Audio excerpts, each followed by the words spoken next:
This is Jim Boyd from Optimist International, and today we're doing a webinar on fundraising.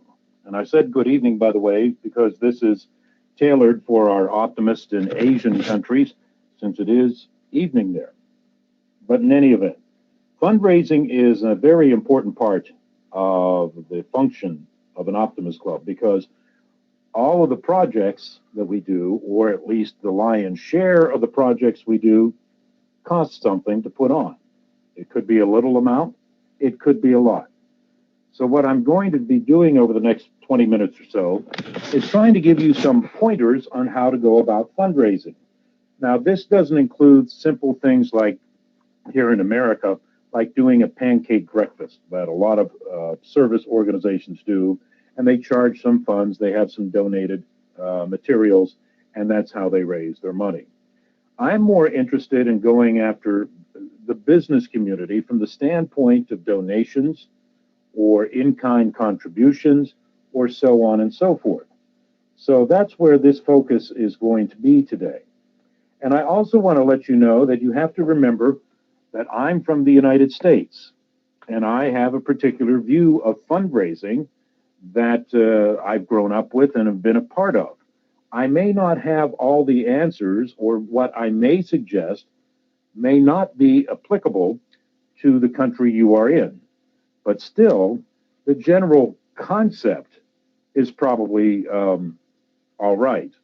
It's a matter of, getting the details done in your specific country, because one of the things that we do when we form an Optimist Club is there is a provision in the board of directors policies that says follow the laws of your country when it comes to fundraising. Sounds pretty simple, but there are a lot of times that people don't do that. So let's get started if we can now. And I have to see if I can get the screen to move. There we go. Obviously, we want to raise enough money so we can cover our costs. Otherwise, we have a losing proposition from the get-go. But at the same time, we don't want to make this a very laborious project that takes months and months and months, because first of all, we're all volunteers and we don't have that time to commit to such a lengthy project. So the short fundraising projects are the best. And as I indicated to you earlier, please follow the laws of your country or your municipality or your state or province, whatever that may be, because we don't want you to get in trouble and thereby perhaps getting Optimist International in trouble. So again, just follow the laws. I talked the last time about forming committees for projects, and what we can do here is have fundraising as a component of that project committee. Again, the committee doesn't have to be a whole bunch of people. One or two is fine. But here are some keys. If you have somebody who's an introvert, who doesn't really like to interact with people, I would not necessarily put them on the fundraising committee, because that person who is on the committee needs to be outgoing, confident, have somewhat of a personality, and even more importantly, know what your Optimist Club is all about. History, membership, the activities it already does. Because what's going to happen as you approach people in the business community for funding, they're going to ask you questions like that. Now, the fundraising committee should report to the project chair if they're working hand in hand. If you have a fundraising committee that's just doing a fundraiser for the good of the Optimist Club, and the money is going to be done or used for several projects, then this step probably isn't necessary. If that is the case, report to the board of directors and keep the president in the loop.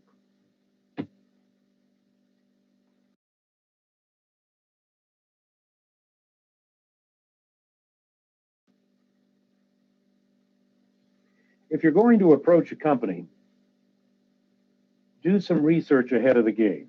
I mean, that seems maybe obvious to a lot of people, but I've known some people who've gone in and asked for money, and it's the first time they've been in the door. They have no idea the history of the company, whether it is one that's philanthropic, that likes to give back to the community, that likes to help service organizations such as ours with their projects. So you need to do some research so you can talk intelligently with the person you're sitting across from as you're presenting the idea of perhaps that company giving us some money or your club some money. Small businesses can be easier because the owner is probably behind the counter or probably in the main office in a small building. I think here in the United States of people who might contribute, such as insurance agents, people that run a local dry cleaning business, the local general store, those kind of businesses. If you're going corporate to a big company, then it will take more time because first you have to do that research that I mentioned earlier so that you can figure out who it is you need to talk to. I know there is right now at Optimist International, we're looking at trying to get some sponsorship from a major corporation. And I've been waiting a week now to find out who the person is that we need to talk to. So until that information happens, we can't do anything else with regard to fundraising. So again, do research. Small businesses are best, and be flexible. I have found it much easier to work with others if I try to adjust my schedule to theirs. Let's face it, we're all busy. It's the way society is today. We all could use 28 hours in a 24-hour day on particular days. So if you're seeking an appointment with someone, give them several options. And if none of them work, but they suggest something else, perhaps you can adjust your schedule so that it can work for the benefit of both. Let the business know exactly what you're going to use the money for. I can't be any more specific than that. If they have a demonstration, if you have a demonstration for them, that's fine. A tangible connection, that's fine as well. But here's the key. If you're going to go in for asking for money or maybe an in-kind contribution, they have to know specifically what this money is going to go for. You can also provide them with sponsorship opportunities, naming rights. Well, you know, I don't know if the,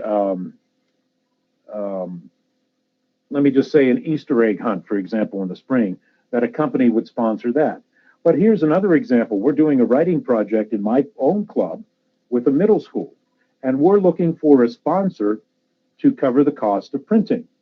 What would happen is their company logo would show up in the document, and we would also make mention of them and have their company logo in the program that is used when we have a celebration, if you will, with these students who are doing the writing project. So the company would get some marketing opportunity for their financial contribution. And as it says there, I mean, for a while you could give them access on your website or on your Facebook page or something like that, just so they get a little bigger bang for the buck. And of course, if they want to, they can come along and help with the project. If you need $500, ask for $500. If you need less than that or more than that, ask for the specific amount and tell the donor or potential donor what their money is going to be used for. And please be specific about the timing of your request. The potential donor needs to know up front and needs to have some lead time, unless it's that small business person who's behind the counter who can probably go into the back room and get out the company ledger and write you a check. That's one thing. If you're dealing with a major company, it could take weeks from the handshake, sealing the deal, to you actually getting the check. So don't do that last minute, you know, we forgot to raise money. Plan it out, just like everything else you do with an Optimist Club. If you have plans, the odds are projects, fundraising, activities, so on and so forth, will work much better. Excuse me. This is sometimes where people fall short. I've seen it happen. I'm sure maybe you have too.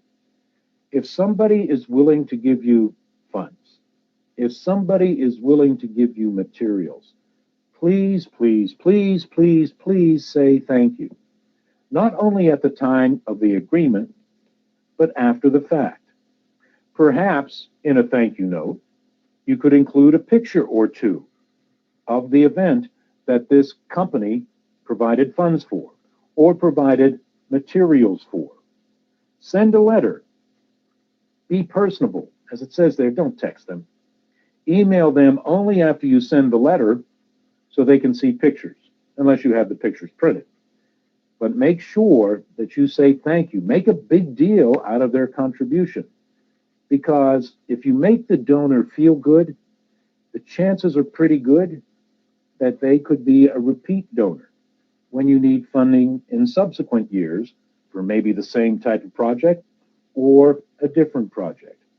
We have one in my Optimist Club that involves taking children with cancer or who are recovering from cancer and their families out for a night of bowling. We rent some bowling lanes. We let them bowl a couple of games. We bring in food for them to eat. It's an opportunity for the families to get away from the day-to-day routine of dealing with cancer and to have some fun. We were lucky 3 years ago when this started to find a sponsor for the event who provides a large portion of the money necessary for this project. We did say thank you, and the donor has repeated the donation in subsequent years. So please remember the follow-up portion. This is almost as important, if not more important, than actually the beginning phase of fundraising, which is going in and doing some asking.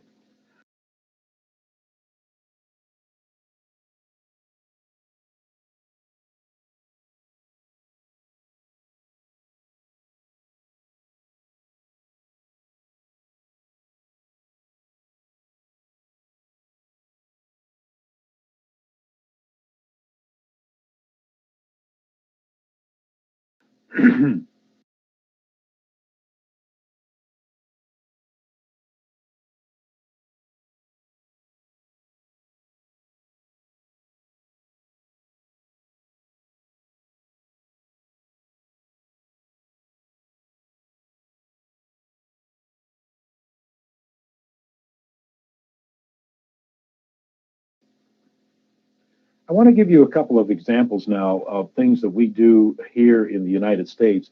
And this one, actually, that's on the screen right now, could be applied, I think, to just about any country in the world. A homeowner or business is asked to purchase a contract from the Optimist Club for a flag. The flag is 3 by 5 feet. It is on a 10-foot aluminum pole that we sink 2 feet into the ground at the corner of where a homeowner's driveway and sidewalk intersect. The idea is that you get several homeowners in on a street to do this, or businesses, I'll get to that in a moment, so that when somebody would drive down that street, they would see an avenue of the flags.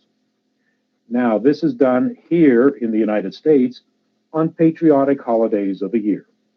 So we do it like 5 times from late May to November. We have our last one coming up, Veterans Day, here in this country on November 11th. Flags go out, flags go. And see, this is the whole thing. The Optimist Club has the flags, stores them, puts them out, picks them up.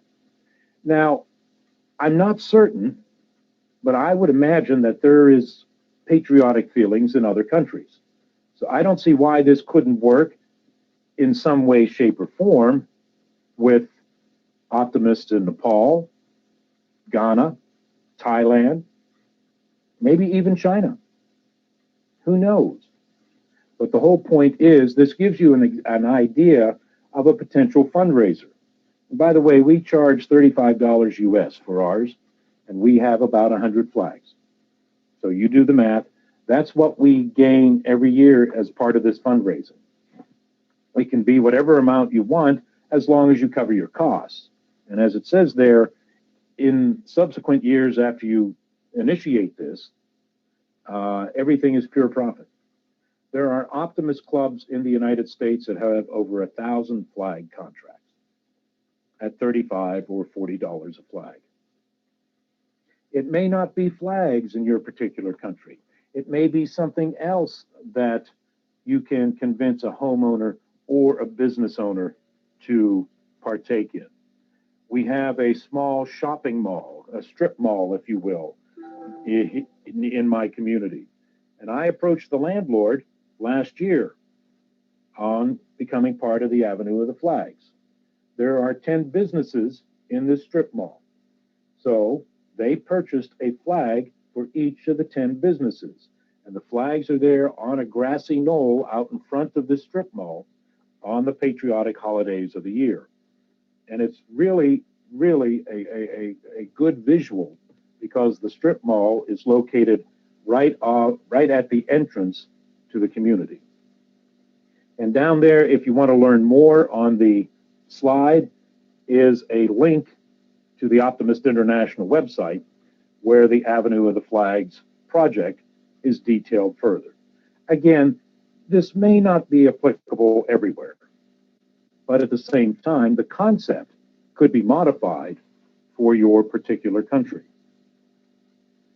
This is done actually by an Optimist club in the state of Missouri, and it can be one time a year or biannual. But as you can see, we approach the business community again and sponsor tables. And then each table has the same jigsaw puzzle. What happens then is individual participants can pay their own way. Funds are collected in advance. You provide snacks for a nominal fee. So it's a night out. We're looking at this in my Optimist Club for January or February of next year. Because at that time of the year in the northern part of the United States, there's not a lot you can do outside because it's so cold.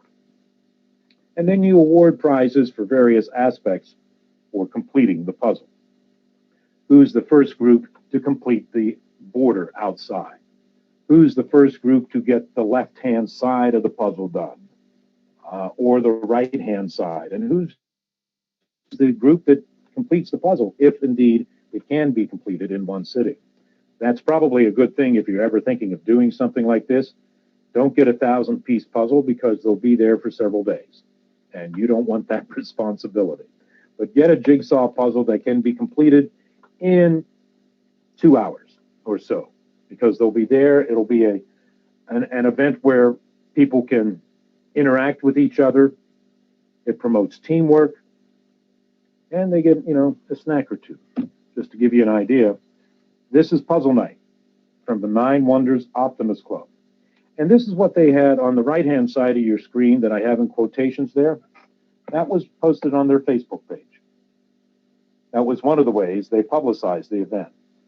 And I'm told right now that it's been going on for like 3 or 4 years.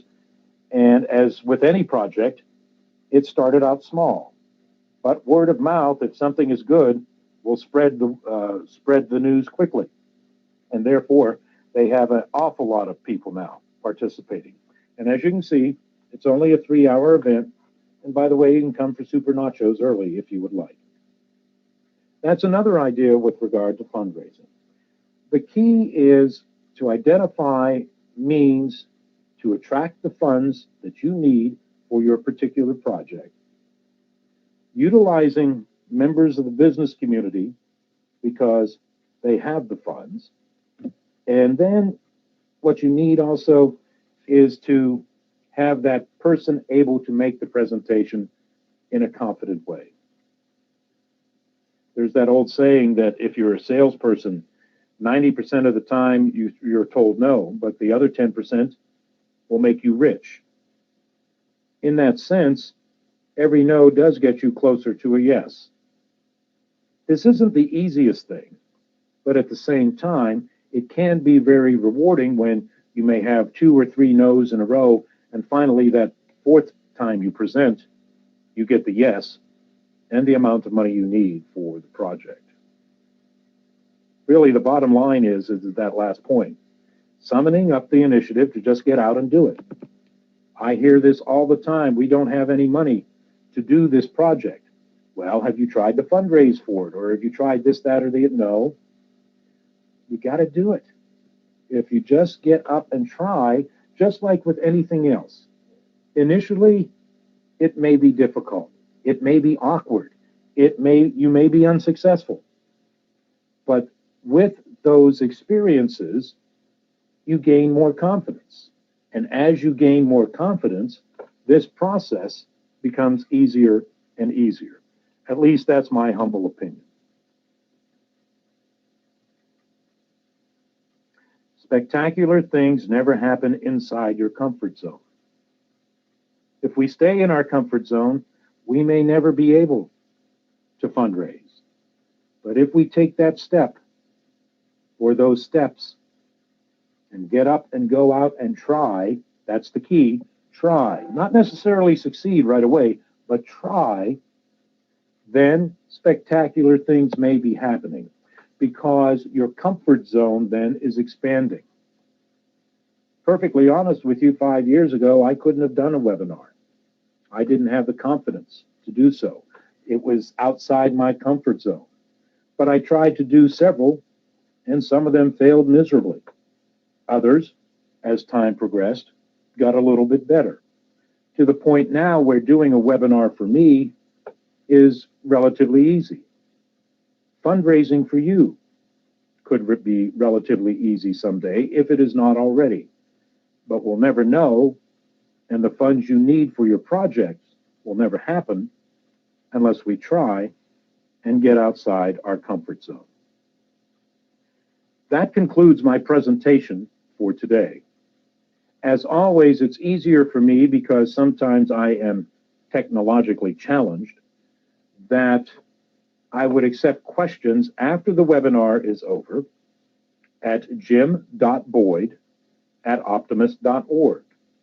Be more than happy to talk with you about this further so that hopefully as we go forward, your fundraising efforts, wherever you are, become more successful, which means that you'll be able to do more projects to enhance the lives of children while giving back to the community that you are serving in your particular Optimist Club. Again, thank you very much for your attention today. I wish you a pleasant Thursday evening, since this is in Asia. And as I like to say, have a good one. Bye-bye.